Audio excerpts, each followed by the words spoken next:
Welcome to today's webinar, Rethinking Security Planning in Times of Austerity. I'm Jason Martin. I'm a Learning Programs Manager at EDUCAUSE, and I'll be your host for today's webinar. EDUCAUSE is pleased to welcome today's panelists. They'll all introduce themselves in just a moment, but I want to give you a brief orientation on our session's learning environment. We hope that you'll join us in making our session interactive. To do so, please open the chat by clicking on the chat icon at the bottom of the presentation window. You can use the chat throughout to make comments, share resources, and to pose questions for our panelists. When you do so, please be sure to select everyone from the chat dropdown so that you can engage with all participants. We will hold a Q&A during the presentation, so we encourage you to put your questions into the chat throughout the discussion.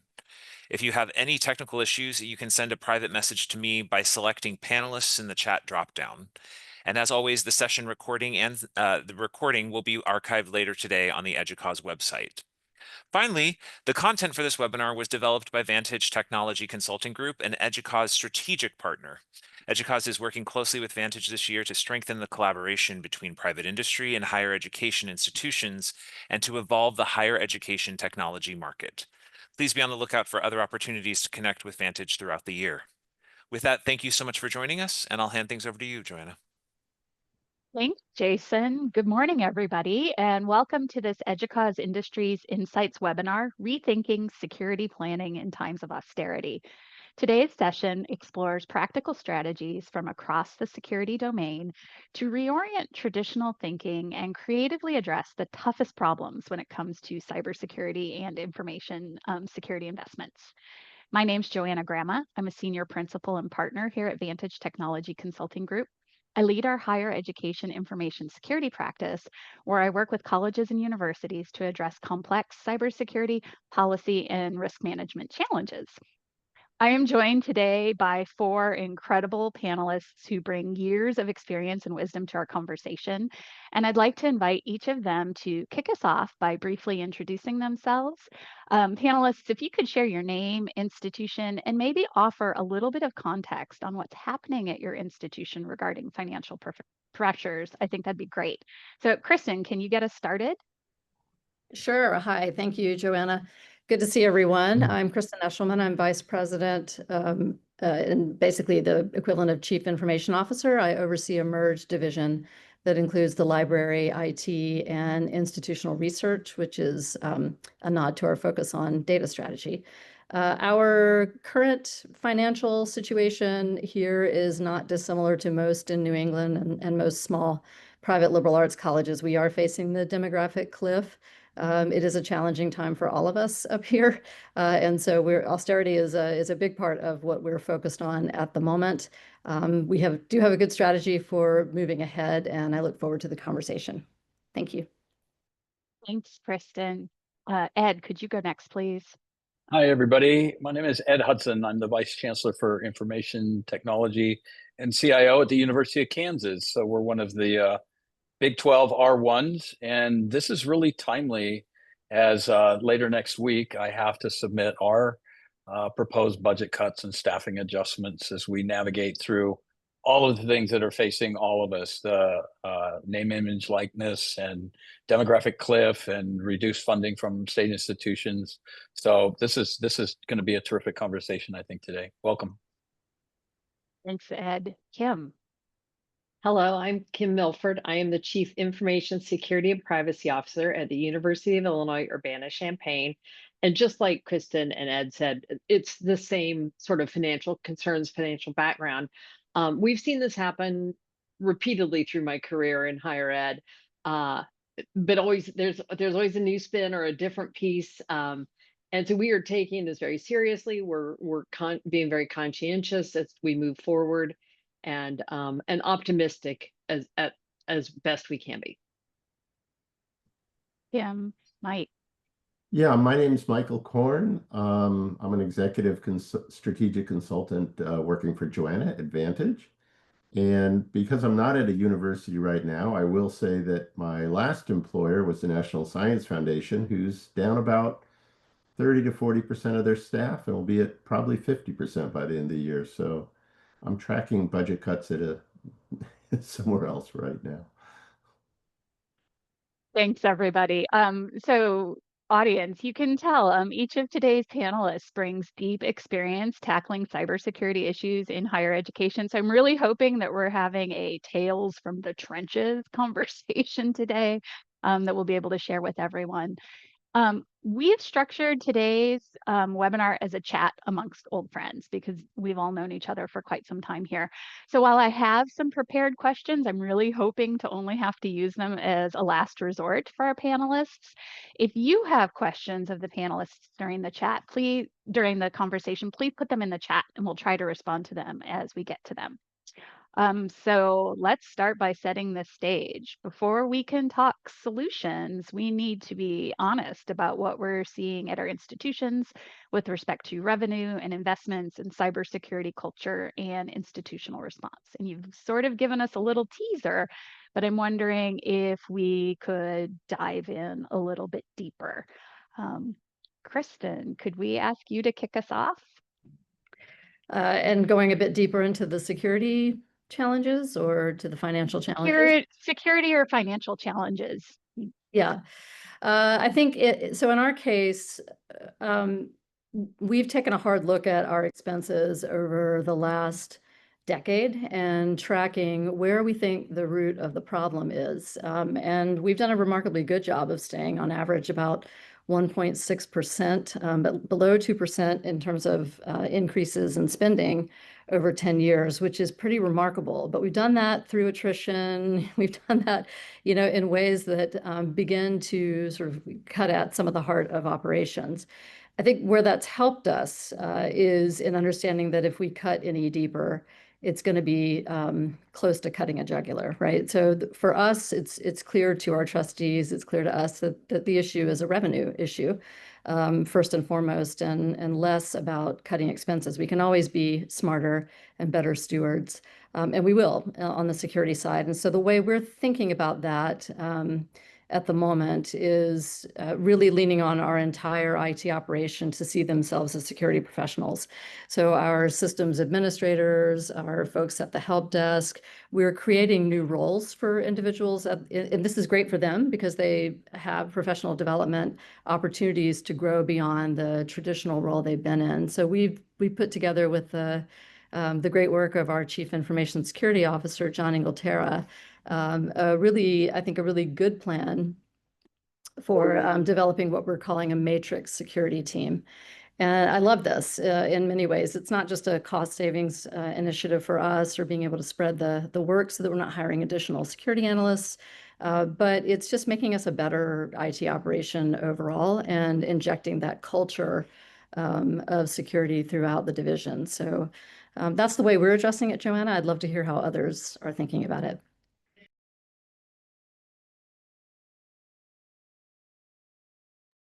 Okay, Ed or Kim or Mike, who's going to talk?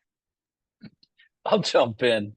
I'll riff off of something that Kristen said and then add some context that for us, a couple of years ago, we built a multi-year strategic plan, and we looked at somewhat using the OSI 7-layer model. We looked at where all our major investments were that we spent $50,000 or more. When did we buy it? What do we pay every year for it? When is it going to be end of life? And we aligned our strategic plan with the strategic plan of the campus. And so that's been really helpful for us because one of the things that our campus executives are doing is looking at what are the investments to get us out of here. It's not just the cuts, it's what do we have to invest in. KU is looking at competency-based education. We've reformatted some of the use of particularly our athletic venues to say what can we bring to campus, how can we drive revenue, where can we do that. So we're very fortunate that our executive cabinet is looking at how do we get out of here and how do we invest into those things. So it's been very helpful to be able to say, well, here's where we are now and here's the investments to make. So we're very fortunate that we have a supportive cabinet in that regard. But it has not forestalled the issues that we have as we're facing a government shutdown, as we're facing the cuts to research, as we're facing, the challenges to our athletic programs across the board. It still has not meant that it's not going to be a challenging exercise to look at where we have to make those adjustments.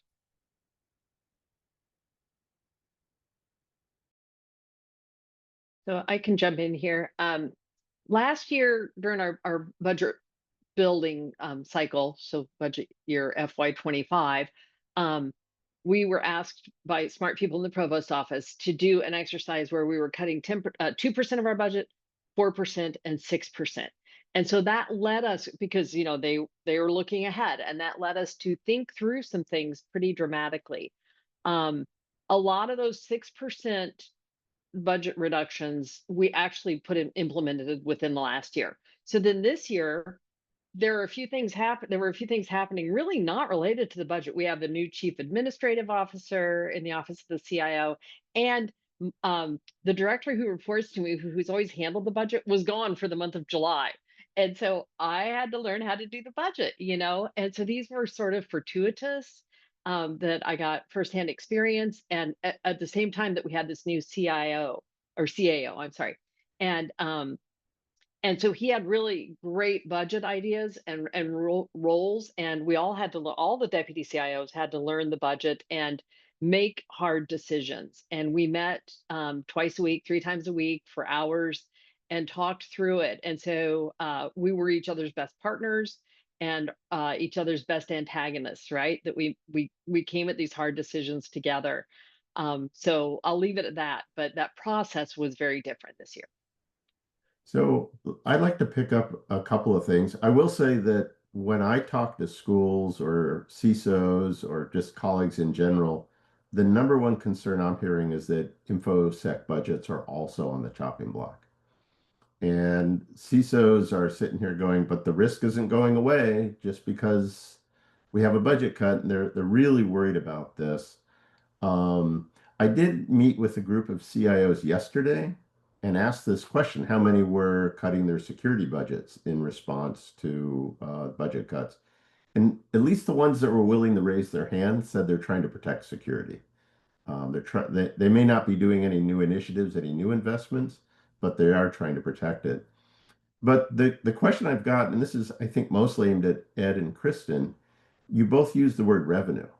And as schools are trying to explore new ways to expand revenue, do you feel that you're at the table representing for the additional burden on cybersecurity new streams of revenue may bring?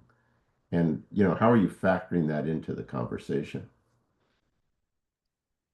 Mike, I think that's a really excellent point. We're looking at internationalization, and as we're doing offerings and partnerships in other countries, that certainly brings some unique cybersecurity challenges. How do you support those students 24/7 when we're not really set to, up to do that? How do you bring in new kinds of students? And competency-based education is more of a subscription model than a butts in the seat. And so we're looking at how IT has to make adjustments for how do you allow a student to be able to pay and preserve the ability that they might matrix into becoming an on-prem student. And so it creates some really unique IT challenges for us in how we do that. And how do you address those issues of providing services to students who are any place, anytime globally, when we habitually have not really been organized in that way? Not to mention, if you're operating in a foreign country, you've got different privacy laws, and it's not all the EU. They're all over the place. Yeah, it's a great question, Michael. We're not as far along, I think, as Ed is, and we're not currently actively seeking new markets, right? So new learners, that's just not on the radar right now. There are things we can be doing within our traditional market better.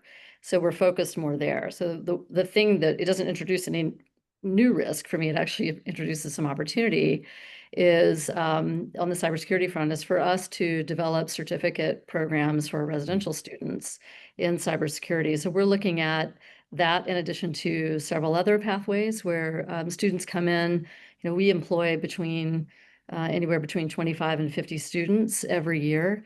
If we can take those students in as first-year students, expose them to a range of things that are good first destination jobs in IT or cybersecurity or anywhere else, then we want to do that. And then over the course of 4 years, provide very deliberate professional internship-like experiences as their student work.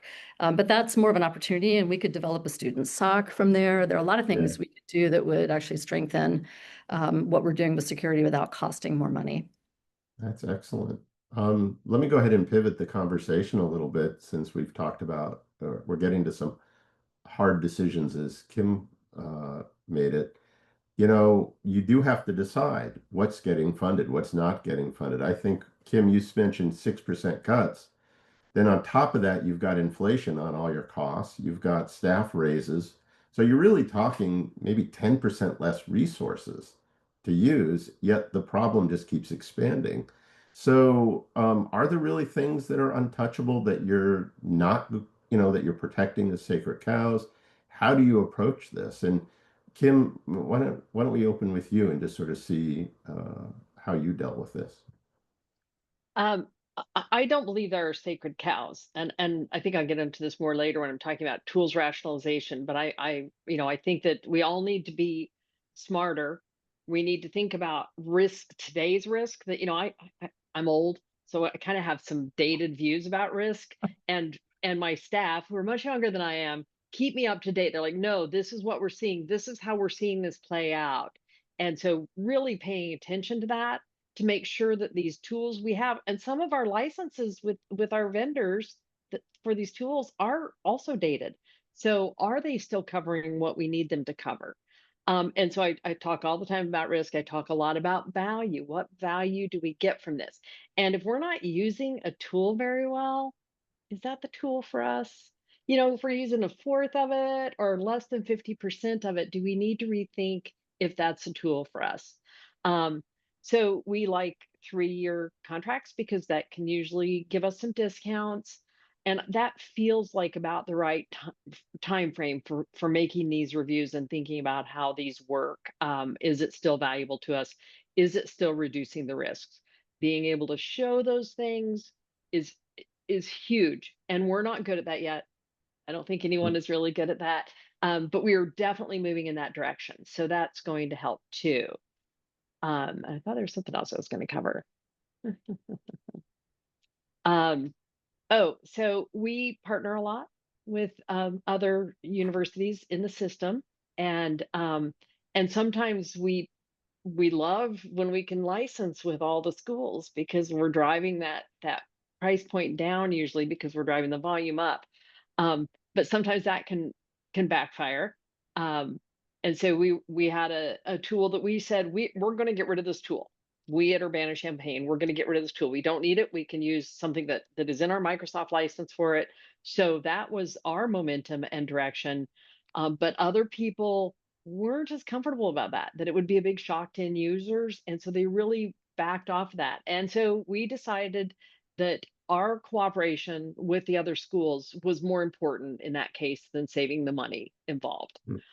It's not always like, I don't want any mandate. I don't want any, this is always how we work. But it's just, sometimes you have to take that into consideration when you're making those tough calls. So Ed, I want to sort of throw the ball over to you because you in particular came out of a CISO role, very large institution, and moved into a CIO role. So I'm kind of curious how your thinking on these hard decisions might have changed. It's been interesting because your perspective does change somewhat. I mean, I grew up as a CISO, and so I always bring that frame of reference. And sometimes I think as a CISO, it's easier to say, it's not always black and white. We all know that, but it's easier to say, well, then stop doing this or start doing that. One of the challenges, and I've watched this play out over the last couple of weeks in EDUCAUSE's CIO forum. There's conversations about which tools do you pick. And the conversation that's going on right now is Teams versus Zoom. And a lot of institutions are moving away from Zoom and moving towards Teams. And not to say, I agree too. I don't think that they're sacred cows, but it does, we're looking at how we reduce shadow IT and how do we reduce those costs, which also increases security. But it then begs the question, is that really the role of the CIO to make that decision? And so you take that to governance though, and I'll use the example of Teams and something that I think Kristen started with and Kim related to. What are the tools that we're using that don't serve us anymore? Can we move away from that? Can we move to something and more fully recognize the investment that we have in a particular platform. Well, that all comes out of my budget. So the challenge is if I take this to governance and I say, hey, I think you ought to do it this, well, the constituents that are on the other side that are using a tool that they really like, but they don't pay for. And so one of the things we're wrestling with is who makes that who makes that determination? And I'll be having conversations actually later today with executive cabinet about this or that. And I don't think it's really my place to make the call. Here's my recommendation. But it will put the CISO or the CIO front and center of deprecating a technology, or a platform that people are very used to using and very comfortable with. And then I think the last thing I'd add in there is there is a cost to that. There's a resourcing time. If you're to move off of one platform, you have to account for the amount of time it's going to take to socialize people off of it, to train people up on the one that you're going to keep, and to do the change management of why we're doing this and what's happening. So it's not just hey, we're going to flip the switch and X is going away next month. There's a lot of resource cost, that goes to that process. Boy, I think of so many times in my career when we've wanted to do something, change password strength or change passwords. And because of the politics involved, what should be a month-long effort is 6 months or a semester because you can't disrupt education, right? So, Kristen, you want to add to this? Yeah, just briefly, I do think context matters. I appreciate what Kim was saying and around the fact that they are in a system, right? We're not. So we can stick to a strategy of single solutions where possible and socialize that within our campus. We don't have that other challenge that Kim is facing. And that's, I think it helps in our case to be able to share that strategy more broadly when I speak with faculty and explain why single solutions where possible. They understand because it's money that if we're not spending it here, we're spending it in the classroom or we're spending it supporting academics in other ways, and that makes it a bit easier. So engaging, I think, more folks on campus in that trade-off question. We value this even over that, and being really specific and getting a lot of input in the things we do value over and fill in the blank makes it much easier to return to those trade-off statements when you make a decision like this that is difficult. We value supporting academics even over supporting the use of two tools that do the same thing. Excellent. Kristen, do you want to take us to the next area? Or do we want to tackle some of the questions popping in? Joanna, you can decide this. You're our host. I'd love it if we could answer Marshall's question, because I think it takes us into our next topic, which is really a little bit what you talked about, Kim, sort of the tools, but are we challenging our assumptions about our tools, about our relationships with vendors, the value that we get from the things that we need to do cybersecurity? So, Kim, can we like just throw the ball to you and say here? Sure. But I look to my colleagues to flesh it out better.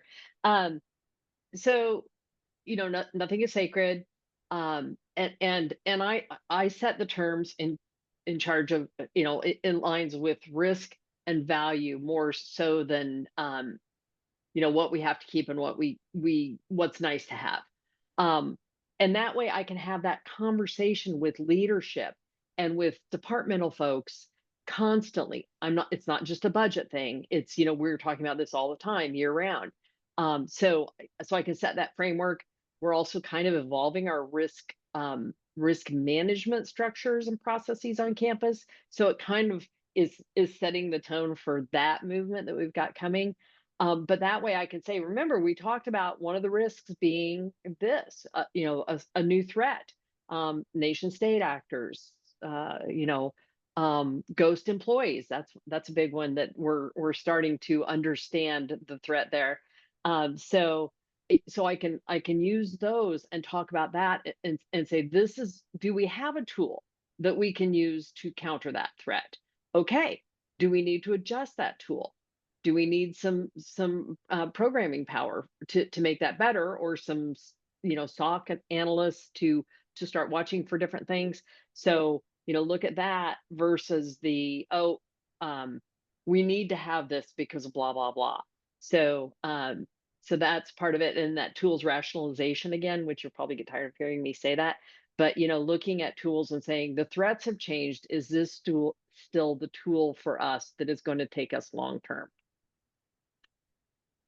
Yeah, and in addition to that, we've matured in this particular area. Do we still need, I'll say, CrowdStrike, Falcon Complete, and ITP?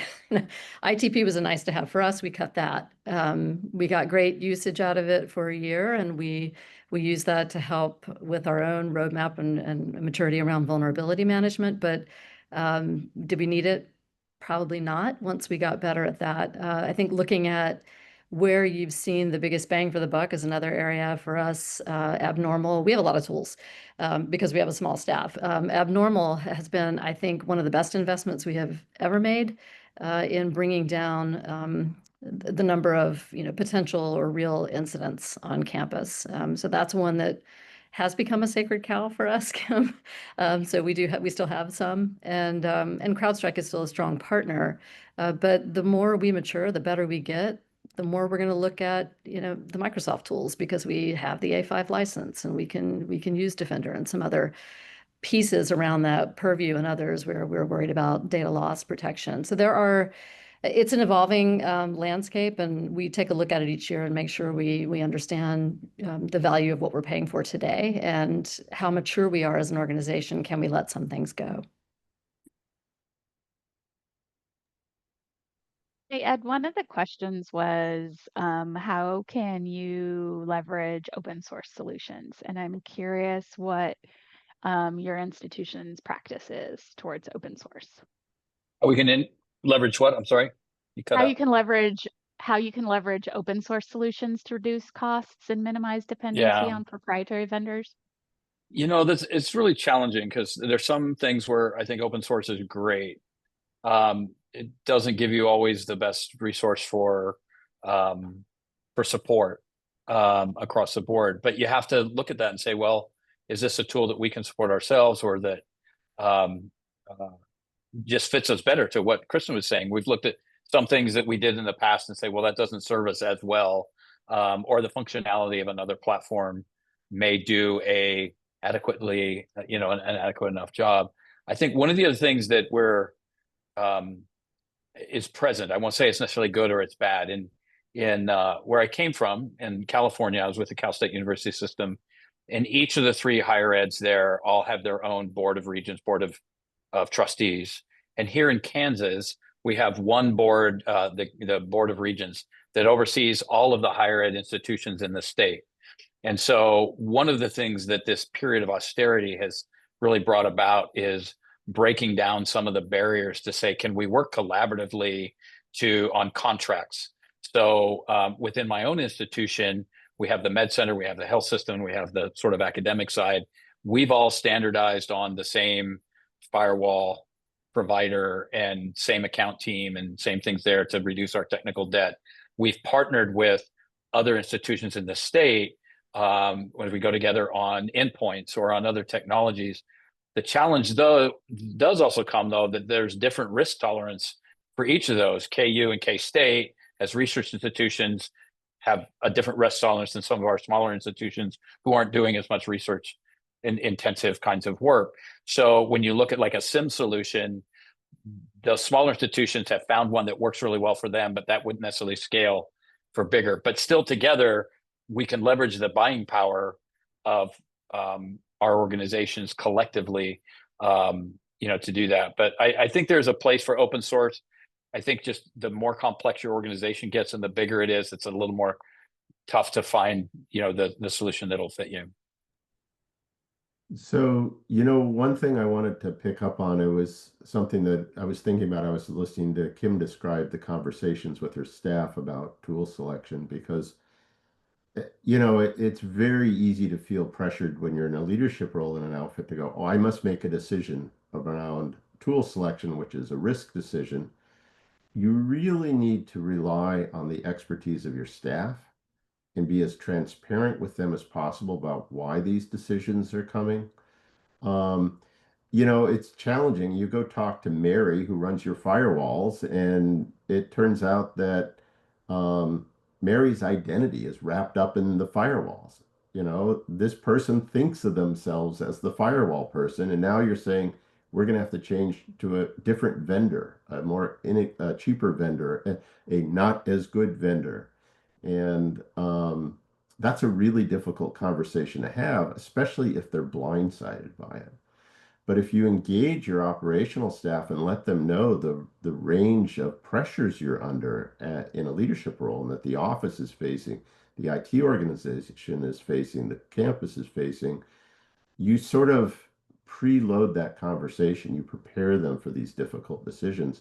Because the truth is that your staff, I believe at least, really do understand where things can be cut, where they can be tightened, where they can be changed in a way you may not. And it's really important to not lose sight of that. Tim, you're nodding, I see. Yeah. So I was at a B-Sides conference over the weekend. And so, a lot of young cybersecurity people and a lot of questions to me about what should give me some pearls of wisdom. And something I always say to technologists, and I learned this from a technology director to whom I reported, who was one of my mentors, get to know the numbers. So a lot of times technologists are scared of the numbers. They don't know budgeting, they don't know finance, and so they go into it feeling nervous and probably a little defensive because we do have to defend our financial decisions. But if you get to know those numbers, you're one up. You understand the flow, and maybe, as Ed and Kristen pointed out, maybe there's some revenue implications. Not right now, that's not a thing for me, but maybe there is. And are we considering those? Are we turning over those stones too?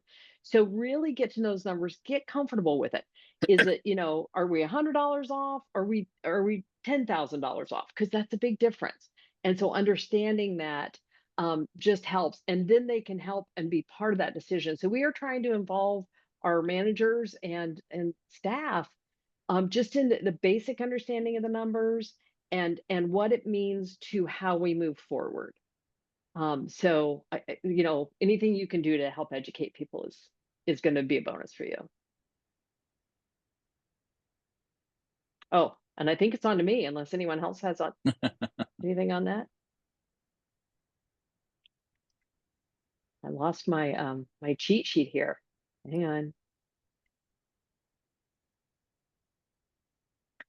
on. So celebrated architect and furniture designer Charles Ames asserted that innovation comes from constraint, and that's a paraphrase, it's not exact. So rather than doing more with less, can we change our thinking to find creative ways to stretch institutional dollars while still meeting cybersecurity risk needs? Kristen, you want to jump in? Yeah, I do love that idea. Constraints breed creativity. I think that is true. I think, so small private liberal arts colleges have this tendency to look at peers that may not necessarily be peers, but are actually kind of, very different endowments. And thinking that we all need to have the same set of tools. And I think the challenge, or the interesting challenge to me, and I think this is innovation in a different way, is thinking about how you do transformation, digital transformation, security, whatever it might be, within the constraints that you do have, like on your own terms. So the example that I would share, which is not actually in the cybersecurity space, I apologize, but we had some constraints recently where we had to do a similar exercise to you, Kim, taking some budget cuts across the board, which I added in my comments. I don't think it's a very strategic approach. I think it's a equitable one, but not strategic necessarily. And we took a step back and looked at, are there ways that we can achieve the outcome, the same outcome, but in a different way? And so this kind of goes a little bit to what Michael was saying, that somebody may see themselves and their identity as the firewall person. How do you change that conversation to, are you the firewall person, or are you the person that is maintaining security, of the network for the institution, and sort of shifting the perspective a little bit. In our case, we were running a very expensive Bloomberg terminal lab for the campus that cost as much as our entire classroom maintenance budget for the whole campus. And so it was an easy conversation for me to have with the stewards of that space. The impact on that space was relatively small compared to the number of classrooms that we support. And I could explain to them that, I think there are ways we can achieve the outcome that you care about, which is not having the lab space and having the technology, but having those certifications and the same number of certifications achieved in a given year. That can still happen, but we can do it in this other way that instead of costing, between $80,000 and $100,000 a year, costs between 6 and 10. And so that's one area where we ask people to kind of reframe that it's not about the technology specifically, it's about the outcome that's achieved by the use of that. And then how do we achieve that outcome in other ways? So that wasn't a cybersecurity example, but it's one that's just recently been challenging for me on campus. And I think the analog is the same. Use that same process to think about the outcome, the end goal, and can you do it in another way creatively? Hope that helps. Yeah, thank you. Ed. Yeah, it's interesting because I think, organizations all have their own personality. And I think in some places, that creativity is embraced and welcomed. And in other places, you have to have some probably more concrete things to point to. And for me, at least my experience here at KU in particular, one of the things that's been really helpful is when we did our strategic plan, we aligned it with the campus strategic plan, but we used EDUCAUSE's core data survey. And we went out and we looked and said, okay, looking at our institutional research page, who are our peer organizations? Who are our aspirational peers? Looked at that data off of the CDS. And then we also looked at, we took a cross-section of all of the AAUs who were within plus or minus 20% of IT spend and staffing. And so I can go to my executive cabinet and say, this is where KU ranks on staffing. This is where KU ranks on IT spend per FTE. And so that helped me drive some of those conversations where I didn't have to be as creative. It was, here's the hard number of what this looks like. And this is where we're underinvested or overinvested. And if you want us to get to this place on your strategic plan, here's the things that we're going to need to do that. Now, that hasn't stopped it from being a 6.5% cut that I have to go to. But I can point to those things and say, okay, here's where we're cutting and why, because this is how we align. And that's my organization, being able to point to what other similar organizations are doing has been really helpful. And this is a sort of a shameless plug. Full disclosure, I'm on the EDUCAUSE board of directors, and I really want people to fill out the core data survey. So we've got that information out there because it was super helpful to me. That's great, Ed. Thank you. Let me just pop in here, and then I'm going to let Mike back clean up on this question. Before I joined the University of Illinois, we also went through a tight budget year several years ago. And one thing that I saw, and I was watching from the outside at the time, was the University of Illinois had purchased Splunk, and we were using it as sort of an early generation SIM, and doing a log review and analysis at the time. And during those tight budget years, we saw people start coming to us. And I don't know how the conversation started, but somehow it was like, can we use that for other analytics? Can we put this information in there? And it was sort of a first gen data analytics tool that many people across campus used. So I love that innovation. I see that in many of my conversations with my staff. The cybersecurity people are worried about this threat, and the identity people are like, wait, what if we just did it this way? Or the training people suggest, we could cover this risk management in training, at least help with it. So there's this leaning on each other, open to ideas. I don't know, I don't know how we continue to foster that culture, but it's very valuable. All right, Mike. Not a problem. I'm going to clean up by maybe taking a slightly different tact on this. We're all confronted with, as a community, the security community is very good at identifying risks. And the reason we have this enormous number of tools is a combination of there's an enormous number of risks, and vendors splinter their tools so that each little component becomes a SKU that they can charge you for. It's a challenge. But the reality is that with budgets not expanding and with the risks growing faster than we can devote resources to them, there are things you're simply not going to be able to address. And this drives you nuts when you're in a CISO or a leadership role because you see the risk. You talk to your peers who have been hit by that risk. But the reality is you can't boil the ocean, especially these days when you're being handed a little sterno can for your heating instead of a real fire. And so what I guess I'm really saying is that those of us that are in leadership roles or have been in leadership roles for cybersecurity, you have to learn to just live with that. That's not great comfort, but the reality is you have to accept there are some things you just aren't going to get to. And you're just going to have to rely on the fact that you have good incident response plans to deal with them when they happen. So that's my advice for sleeping better at night. Ed, you look like you're gonna either agree or disagree. I don't know Well, which. no, I think it begs our next topic. When we talk with our campus about cybersecurity, faculty and researchers often see the security team as the roadblock. And I've said, some of you who know me for a while say, we're seen as the abominable no man or no woman, as opposed to the KNOW. And we're seen as putting the barriers to this. Are we doing I'm going to ask the panel, are we doing a bad job of just selling the why? Or are we expecting too much compliance from people who have other priorities? And Kim, I'm going to start to you as my fellow CISO. Should we stop pretending that security and academic freedom will ever peacefully coexist? No, I can't give up on that, Ed. Sorry. We need to change the culture and the framing to a certain extent.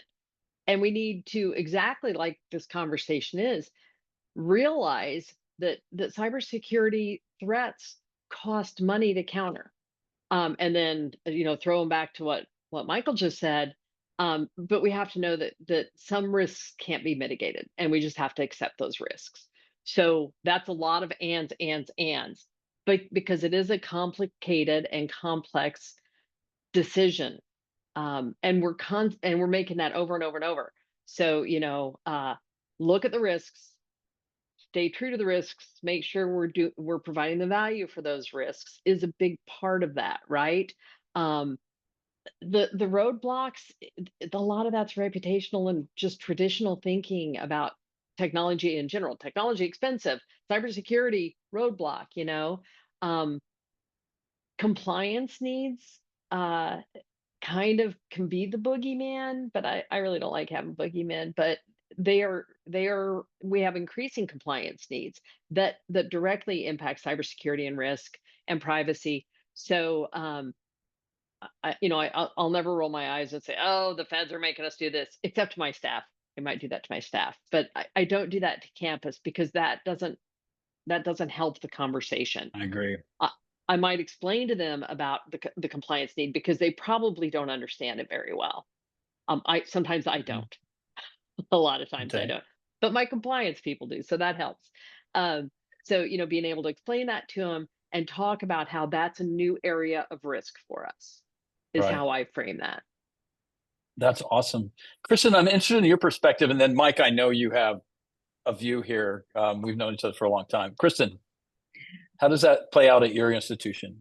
So I feel kind of fortunate on the one hand. I have an extremely charming CISO who we put out on the charm offensive on the regular. And he's very trusted across campus. This is one of the benefits of being in a small environment.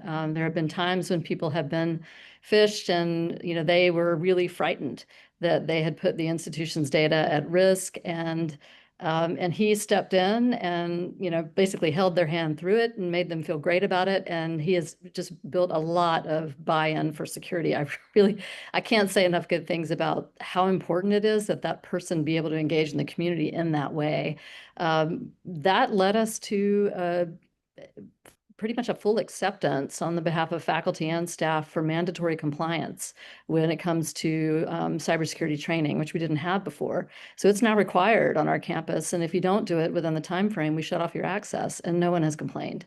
And our completion rates are near 100%. And they're not 100% only because some people are on leave or have left the college during that time frame, or started to, within that time frame.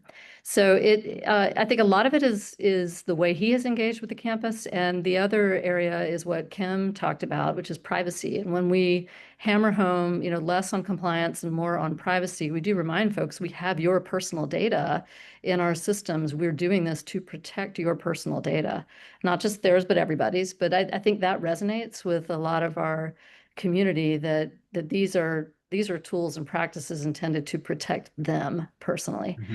And that goes a long way. Awesome. Mike. So, the short answer, I think, to the way you framed the question, Ed, is as a community, we are not terrific about communicating the value of cybersecurity. We get the message right usually, but I don't think we have the right language, the right vocabulary.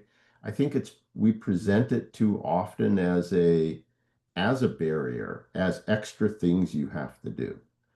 The way I've been trying to sell this recently is when you look at, and you go back to academic freedom, there's almost nothing that's done in academia, from ideation to creating of science to archiving data, that isn't digital.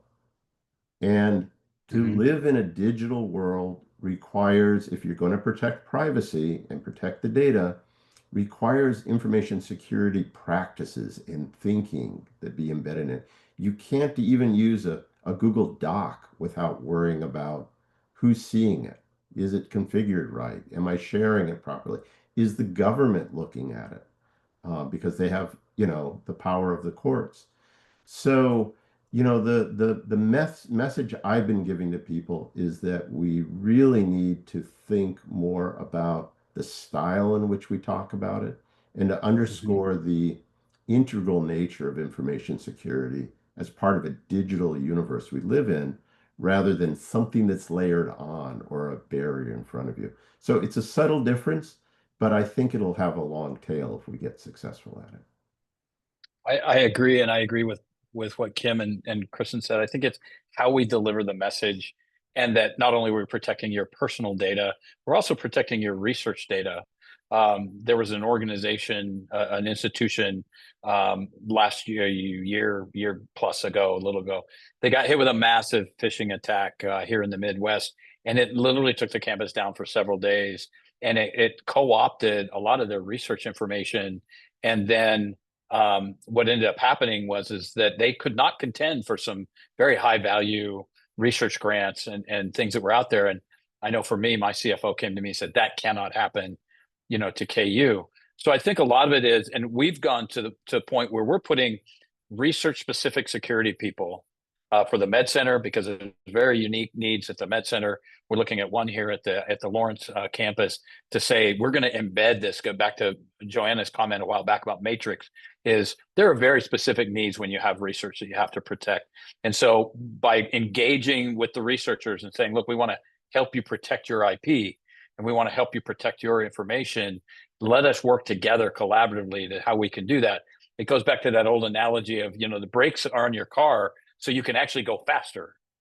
And I think having that conversation and saying, I know it perceives like we're slowing you down, but having those there actually help you go faster with that. So I'm going to pivot back to you, Mike. I think, you have some things about what we're going to try and do in the future. Yeah, what I want to pivot to here as we get into the home stretch is many of us do have a information security strategy document. You may have it formalized and blessed by your institution, or it may be just something you maintain in your office. But given the likelihood of budget cuts, or I should say the reality of them, and the ambiguity about future budgets, are you updating your long-term cybersecurity plans? Are you, how are you adjusting them in light of the reality of the budget? And particularly when there's new demands, AI comes to mind. Everyone's racing to AI, but no one's got a budget for AI security. So how are you tackling changing your information security plan, or have you gotten there yet? And maybe Kristen will open with you. Sure. I think you have to connect these to the strategic priorities of the college, right? So I think this is probably true for most of us, that AI is a priority. This represents an existential threat in some ways to the core of what we do. And so it has risen to the top, at least on our campus, and I think at a lot of campuses, as a strategy that the cabinet and the trustees want us to tackle. That makes it easier to fund, honestly, because there's no way to tackle that strategy without some investment, and there's no way to deal with AI without dealing with the security implications. So it's actually not that hard in our case, at least around that particular issue. The same thing would be true for things like research computing, which is another growing area where you're seeing that across multiple disciplines. That again, it's a strategic priority on the academic side of the house. These things, when they're baked into the overall strategy, the goals for the institution, it becomes much easier, I think, for us to fund them than to treat them as just another thing in the security bucket that gets added.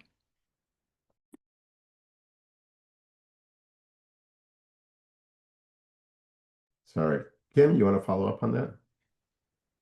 Sure, and I'm going to say what Kristen said, because Okay, we'll go to Ed.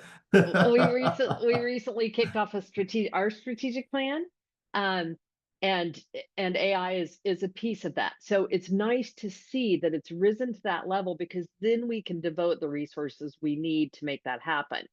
And then we've got the backdrop of the culture around cybersecurity and privacy protection, that our community trusts us on these things now. So we'll be at the table as we develop plans for AI.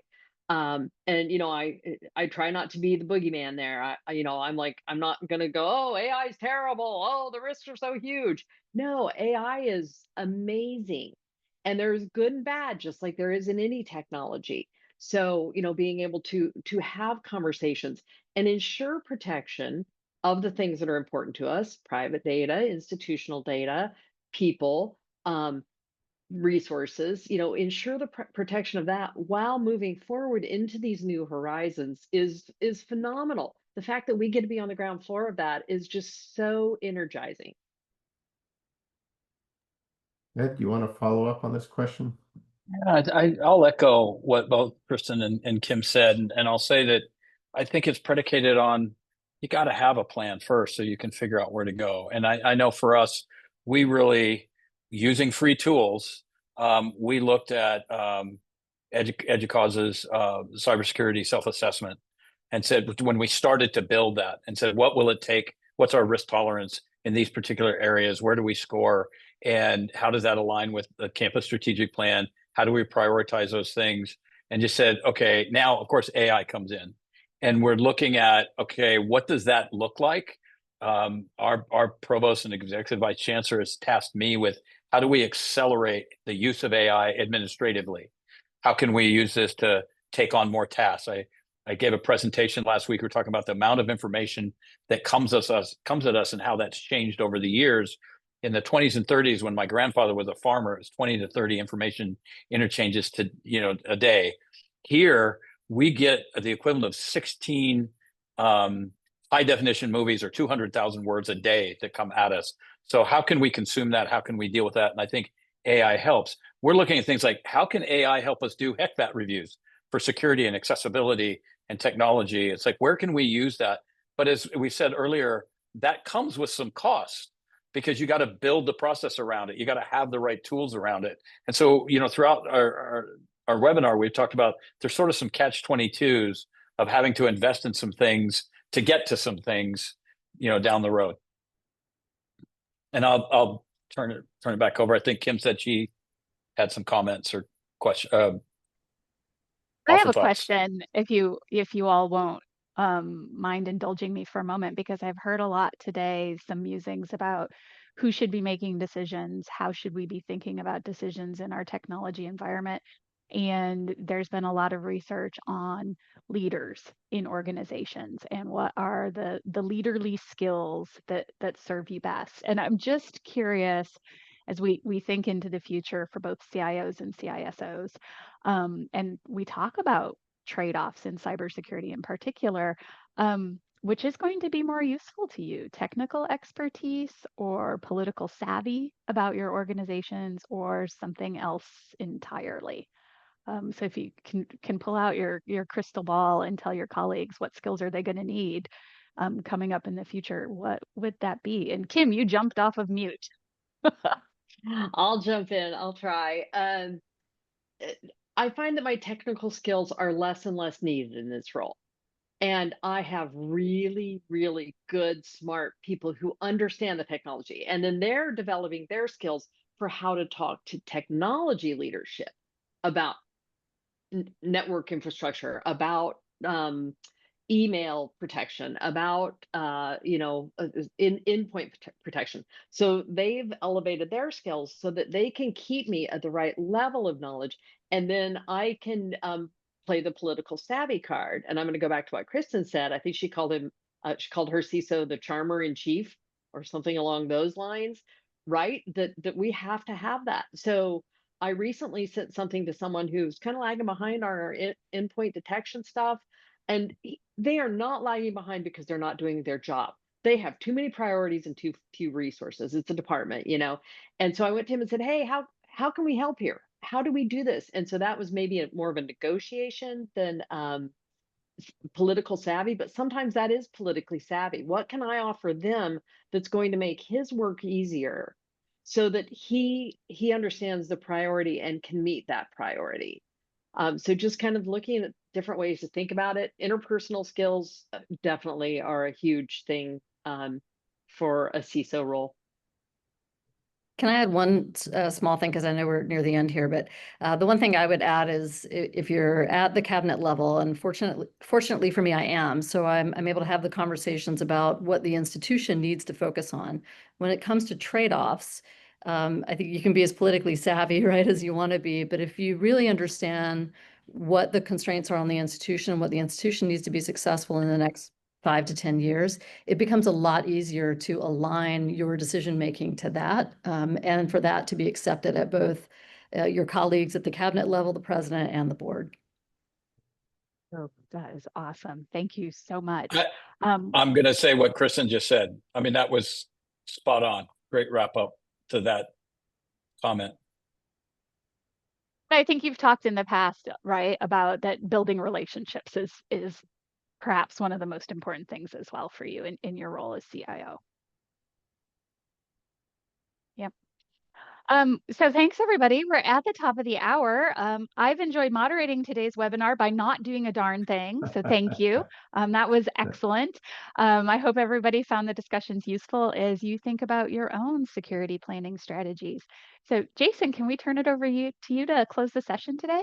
Yeah, thank you so much. Really appreciated it, and really appreciated the discussion. Thank you for joining us, and feel free to fill out the survey that's been posted into the chat. We do appreciate your feedback.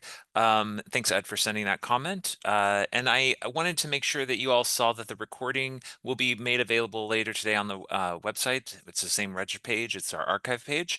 And we hope that you're joining us for the annual. We look forward to seeing so many familiar faces touching base. So with that being said, thank you all so much. Thank you to Vantage. We really appreciate it. And we hope you have a great rest of your week. See you at the next one. Thanks, everybody. Have a great day.